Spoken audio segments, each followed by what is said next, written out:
Hello students, तो आज का जो ये लेक्चर है ये मैं एक शेर के साथ शुरू करना चाहूँगा कि कौन सी बात कब कहाँ कैसे कही जाती है, अगर इसका सलीका हो तो हर बात सुनी जाती है। कहने का मतलब ये है कि ये जो मैं लेक्चर रिकॉर्ड करने जा रहा हूँ ये बिल्कुल आप लोगों की रिक्वेस्ट पे बनाया है। मैंने सोचा था कि पावर्स एंड एक्सपोनेंट्स के ऊपर मेरा जो पिछला लेक्चर है वो लास्ट लेक्चर होगा, लेकिन फिर जब आप लोगों ने काफ़ी रिक्वेस्ट किया फिर मैंने 2 लेक्चर और एक्सटेंड करने का सोचा पावर्स एंड एक्सपोनेंट्स के ऊपर, और अब टोटल हो गए 3। अगर आपने ये तीनों लेक्चर्स देख लिए पावर्स एंड एक्सपोनेंट्स के तो आपको ज़्यादा और एक्स्ट्रा क्वेश्चंस करने की बिल्कुल भी ज़रूरत नहीं है, ये 3 लेक्चर्स काफ़ी होंगे।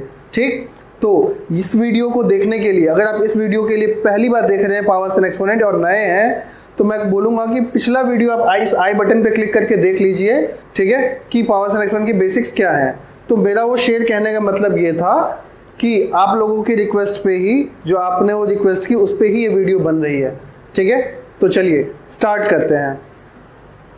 इसमें है find the value of this, ये एक एक्सप्रेशन दिया गया है और दोनों एक्सप्रेशन में हमें x की वैल्यू फाइंड करनी है। ठीक है, तो सबसे पहले यहाँ से स्टार्ट करते हैं। ठीक है, तो आपको पता होगा कि 25 क्या है, 5 का स्क्वायर है। ठीक है, तो क्या करते हैं, इसको 25 की जगह 5 का स्क्वायर लिख लेते हैं और बाहर x - 1 जैसे था उसको ऐसे ही छोड़ दीजिए।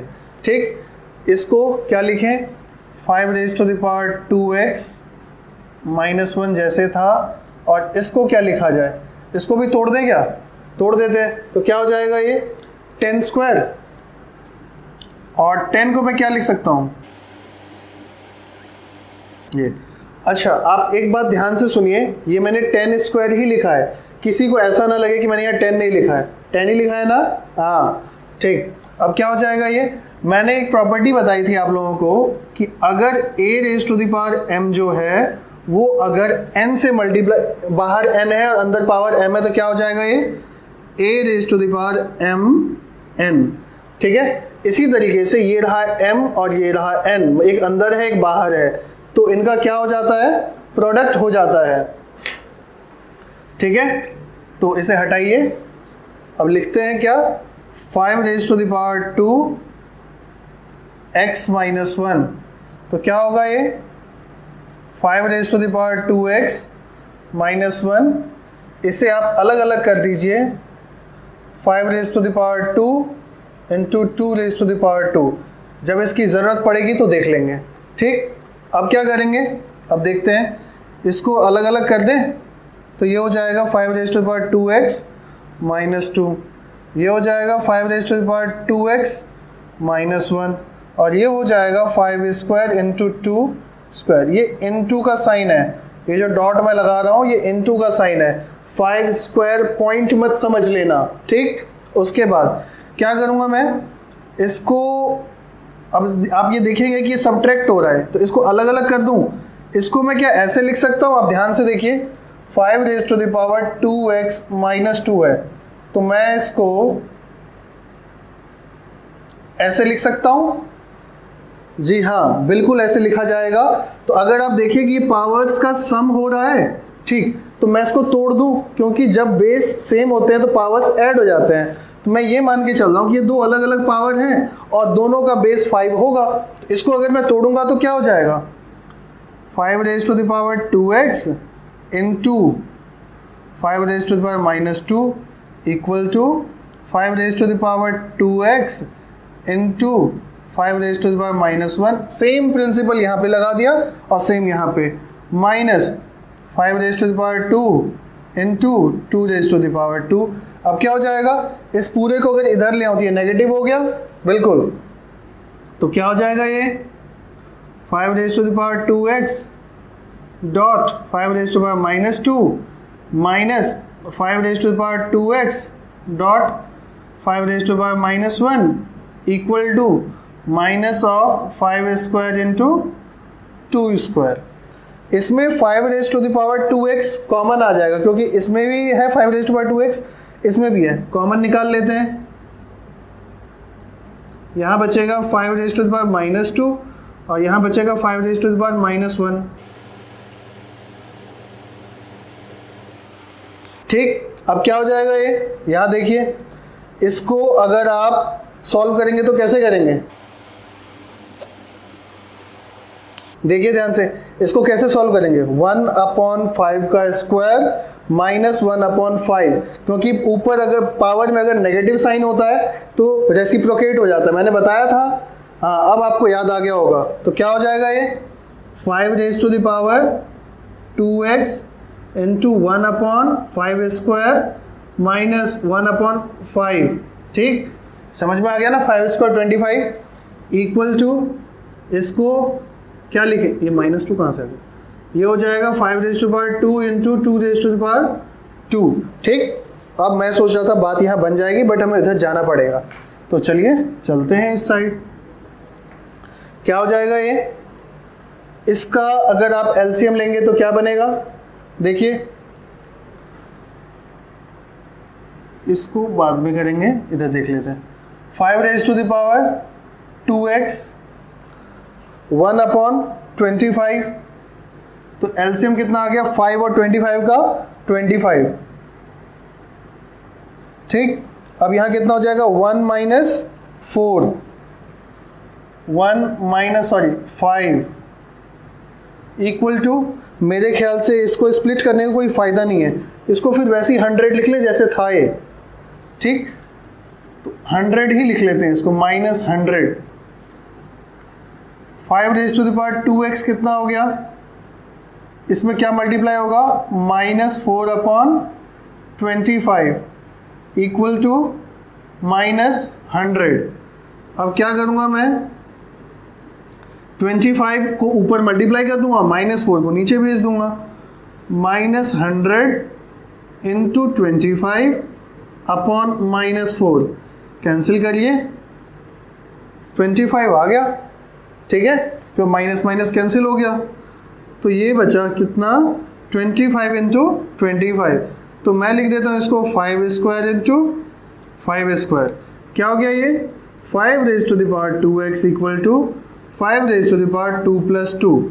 अब आप देखेंगे कि दोनों साइड बेस सेम है, और अगर ऐसा कभी भी हो बेस सेम हो तो पावर हमेशा इक्वल हो जाते हैं। तो क्या लिखूंगा, as the bases are same so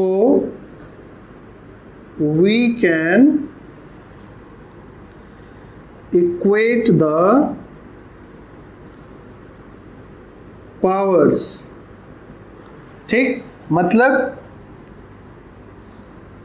5 raise to the power 2x equal to 5 raise to the power 4, मतलब बेस सेम है तो पावर इक्वल हो जाएंगे। तो x equal to 4/2 and x की वैल्यू आ गई 2। ठीक, और मेरे ख्याल से मैंने इसमें हर स्टेप का लॉजिक और रीज़न दोनों समझाया है। जहाँ पे भी अगर आपको डाउट लग रहा हो, घुमा के वीडियो को वहाँ ले जाइए और उसको दोबारा सुनिए, आ जाएगा समझ, और नहीं आएगा तो हम हैं, हमसे पूछिए, कमेंट करिए या मैसेज करिए हमको, हम बताएंगे। ठीक है, चलिए, आई होप आपको समझ में आ गया होगा।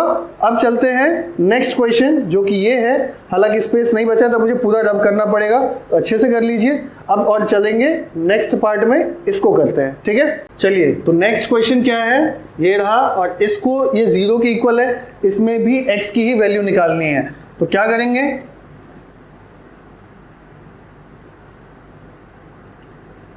3 into 2 raise to the power x plus 3 into 1 is 3 minus, ये पावर ऐड हो रहे हैं तो बेस को अलग कर लूँ, तो जाहिर सी बात है मल्टीप्लाई हो रहे होंगे तभी बेस ऐड हो रहे हैं, पावर्स ऐड हो रहे हैं, plus 5 equal to 0।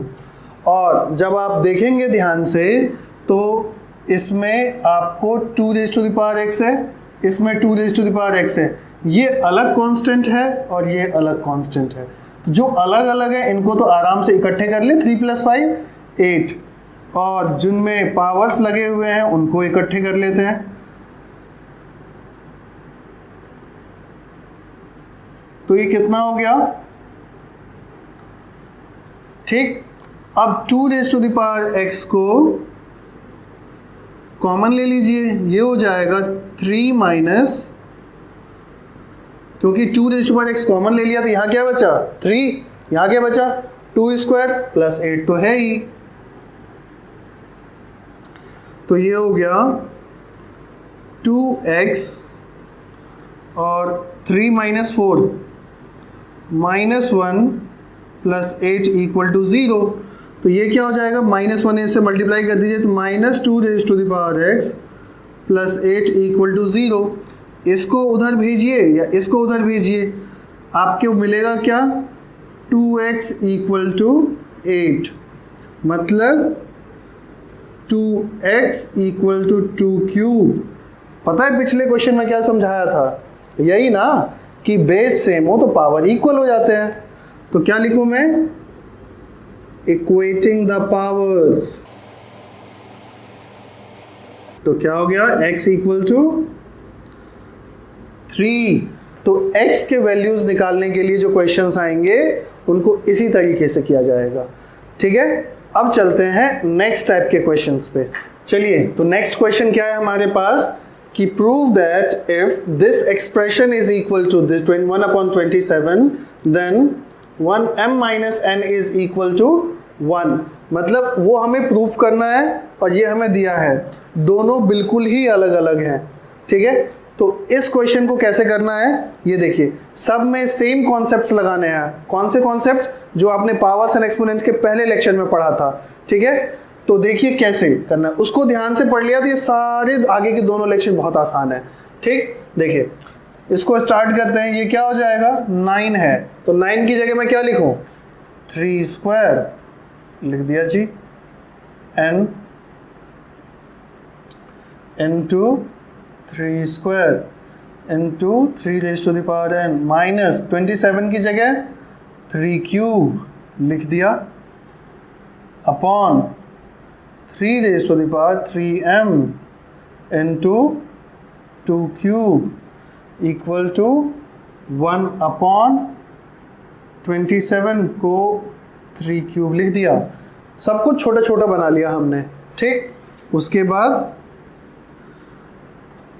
3 raise to the power, ये इसका क्या हो जाएगा, ये पावर्स मल्टीप्लाई हो जाएंगे जैसा कि मैंने पिछले क्वेश्चन में भी किया था। 3 raise to the power 2n into 3 square into 3 raise to the power n minus 3 raise to the power 3n upon 3 raise to the power 3m into 2 cube equal to 1 upon, अब ऐसे नहीं लिखूंगा, इसको ऊपर ले जाऊं तो क्या हो जाएगा 3 raise to the power minus 3।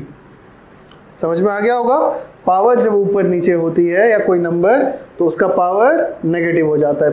फिर पावर्स एंड एक्सपोनेंट के पहले लेक्चर में सब बताया हुआ है मैंने। तो क्या हो जाएगा, इसको अब क्यों ना हम इसको ऐड कर दें, देखिए बेस सेम है, ऐड कर देंगे तो ज़्यादा सही रहेगा। तो क्या हो जाएगा, n वाले को ऐड कर लेते हैं, इसको अलग छोड़ देते हैं। अब अलग क्यों छोड़ रहा हूँ इसको मैं वो भी बता देता हूँ। 2n प्लस n, इन दोनों को ऐड कर लिया, इसको छोड़ दीजिए। मे बी बहुत सारे बच्चों को समझ में आ गया होगा कि क्यों छोड़ दिया उसको अलग, जिनको नहीं आया उनको आ जाएगा, ठीक। उसके बाद क्या हो जाएगा, ये 3n हो गया 2n प्लस n, और यहाँ पे देखिए इसमें ये और ये इसमें ये सेम है ना, तो कॉमन निकाल लेते हैं इसको। 3 raise to the power 3n common निकाल लेते हैं। यहाँ क्या बचा 3 स्क्वायर, और यहाँ कुछ नहीं बचा तो 1 लिखो इसकी जगह, क्योंकि तो पूरा ही ले लिया, upon 3 raise to the power 3m into 2 cube equal to 3 raise to the power minus 3। समझ में आ गया होगा। उसके बाद क्या करेंगे, आगे करेंगे, तो ये क्या हो जाएगा 3 raise to the power 3n, और यहाँ क्या लिखेंगे आप 3 स्क्वायर पता है किसी को 9 होता है, माइनस 1 8 होता है, 2 क्यूब कितना होता है 8 होता है। तो मेरा कहने का मतलब ये है कि ये और ये कट गए क्योंकि दोनों 8 ही हैं। ध्यान से देखिए, 3 स्क्वायर माइनस 1 9 माइनस 1 और ये 2 क्यूब, तो ख़त्म करो इन्हें। मैं क्यों लिखूंगा यहाँ पे, नहीं लिखूंगा। 3 raise to the power 3n equal m equal to 3 raise to the power minus 3। अब क्या हो जाएगा, अब देखिए 3 रेज़ टू द पावर, अब डिवाइड हो रहा है लेकिन बेस तो सेम है, तो क्या करें, माइनस कर देंगे ऊपर वाले पावर में से, नीचे वाले पावर को कर दिया जी माइनस। तो अब क्या हो गया, अब एक चीज़ हो गई कि बेस फिर से सेम हो गए। अगर बेस फिर से सेम हो गए तो पावर दोनों इक्वल हो गए। तो क्या लिखूंगा, इक्वेटिंग द पावर्स।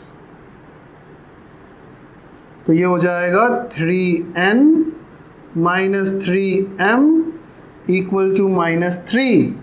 ठीक, तो ये हो गया, 3 कॉमन निकालिए, n minus m equal to minus 3। अब क्या होगा, n minus m equal to minus 3 upon 3, n minus m equal to minus 1। अब क्या करेंगे, हमें तो उल्टा प्रूफ करना था, हमने तो उल्टा कर दिया, कोई बात नहीं। 1 को इधर ले आओ, इसको उधर भेज दो, 1 इधर आ गया, m इधर चला गया, प्लस हो गया, n नेगेटिव हो गया। और इसको तो फिर मैं ऐसे घुमा के भी लिख सकता हूँ, क्या, m minus n equal to 1। और आप लोगों को समझ में भी आ गया और प्रूफ भी हो गया। ठीक है, अब चलते हैं नेक्स्ट क्वेश्चन की तरफ। ठीक है, ये क्वेश्चन बहुत इंपॉर्टेंट क्वेश्चंस में से है क्योंकि कई स्कूल के हाफ ईयरली एग्जाम में ये क्वेश्चंस पूछ लिया जाता है। ठीक है, मैंने पर्सनली कई अच्छे स्कूल्स के पेपर्स देखे हैं, उनके हाफ ईयरली एग्जाम में ये क्वेश्चन पूछ लिया जाता है। ठीक है, तो इसलिए बहुत ध्यान से करिएगा। क्या होगा यहाँ पे, देखिए, अगर मैं मतलब इन दोनों को ऐड करके ये प्रूफ करना है हमें, ठीक है, तो ऑब्वियसली हमको पहले इसको सॉल्व करना पड़ेगा अच्छे से, फिर हमारे को ये लाना है। ठीक, तो we are starting from LHS। अब ये एक अनदर टाइप ऑफ क्वेश्चन है। ठीक, तो क्या हो जाएगा, देखिए, इसको पहले मैं लिख लेता हूँ। इसमें दोनों के ऊपर में a raise to the power minus 1 है, तो इसको मैं बाहर निकाल लेता हूँ, ये ज़्यादा आसान होगा मेरे लिए। मेरे पास बच क्या जाएगा, 1 upon a raise to the power minus 1 plus b raise to the power minus 1 plus 1 upon a raise to the power minus 1 minus b raise to the power minus 1। ठीक, अब क्या हो गया, इतना अगर हो गया तो अब क्या हो जाएगा, देखिए ध्यान से, a raise to the power minus 1 को क्या लिखा जा सकता है, इसको भी मैं लिख देता हूँ 1 अपॉन a, इसको भी लिख देता हूँ 1 अपॉन a, इसको 1 अपॉन b, यहाँ पे भी 1 अपॉन a, यहाँ पे भी 1 अपॉन b। कोई दिक्कत नहीं है अभी तक। ठीक है, अब ऊपर वाले को भूल जाइए, अभी हम बस नीचे बात करेंगे। 1 अपॉन, इन दोनों का एलसीएम, ये दोनों प्रोडक्ट हो जाएंगे, एलसीएम आएगा a कॉमा b। ठीक, यहाँ हो जाएगा b और यहाँ हो जाएगा a। ठीक, प्लस यहाँ नीचे एलसीएम कितना आएगा, सेम ab, यहाँ हो जाएगा b और यहाँ हो जाएगा a। ठीक, अब इसको थोड़ी देर के लिए भूल जाइए, मैं एक नई चीज़ बता रहा हूँ, वो ध्यान दीजिए। जैसे कि ये इस क्वेश्चन का हिस्सा नहीं है, बस नॉलेज सेक के लिए बता रहा हूँ कि अगर a upon b upon c upon d आपको कहीं मिल जाएगा तो क्या करेंगे उसका। ठीक है, तो देखिए क्या करना है, सबसे ऊपर वाले को और सबसे नीचे वाले का प्रोडक्ट हो जाता है, तो क्या हो जाएगा, ये a इंटू डी अपॉन, और बीच वाले जो दोनों हैं उसका नीचे प्रोडक्ट हो जाता है और ऐसे लिख देते हैं। ठीक, अब अगर ये ना होके हमारे पास खाली a upon c upon D हो तो क्या करेंगे, वही करेंगे। क्या, मेन फ्रैक्शन कहाँ पे डिवाइड हो रहा है, यहाँ पे, ये देखिए वो बड़ा साइन होगा, तो यहाँ पे क्या करेंगे, जो सबसे नीचे है वो सबसे ऊपर पहुँच जाएगा। क्या हो जाएगा, अब बीच वाले जो दोनों थे, अब b है ही नहीं तो छोड़ दीजिए उसे, AD, और यहाँ पे b है ही नहीं तो मत लिखिए, c अकेला आ जाएगा। इसी तरीके से यहाँ देखिए ए ये रहा, C अपॉन डी यहाँ पे है, तो D कहाँ भागेगा? सबसे ऊपर। तो क्या हो जाएगा ये 1 अपॉन ए, ये ए बी सबसे ऊपर चला जाएगा, B है ही नहीं इसमें, यानी ए के नीचे वाला जो वहाँ पे था, ये वाला पोर्शन इसमें है ही नहीं, तो रहने दीजिए, खाली नीचे B प्लस ए अकेला रहेगा। ये क्या हो जाएगा? A b upon b plus a plus A b upon b minus a. I hope समझ में आ गया होगा। अब फिर देखिए, ऊपर में दोनों में ए बी कॉमन है, बाहर निकाल लीजिए इसको भी। क्या हो जाएगा? ए बी अपॉन ए, ये बच गया 1 upon b plus a plus 1 upon b minus A. ठीक, अगर इतना हो गया, अब देखिए आगे क्या करना है। ये कैंसिल हो गया, आपके पास बचा क्या? b खाली। ठीक है जी, b बच गया।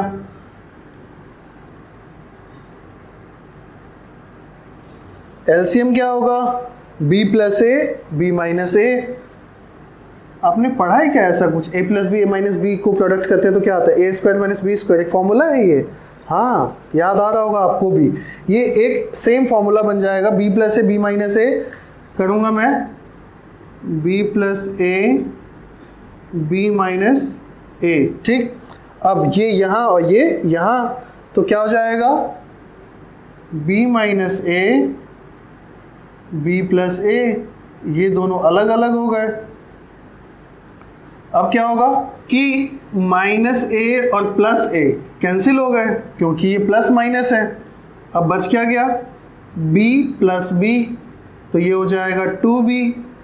नीचे क्या हो गया? b plus A B minus a, by using formula b square minus A square. अब ये b को इसमें मल्टीप्लाई कर दीजिए, ये हो गया 2b square upon B square minus ए स्क्वायर।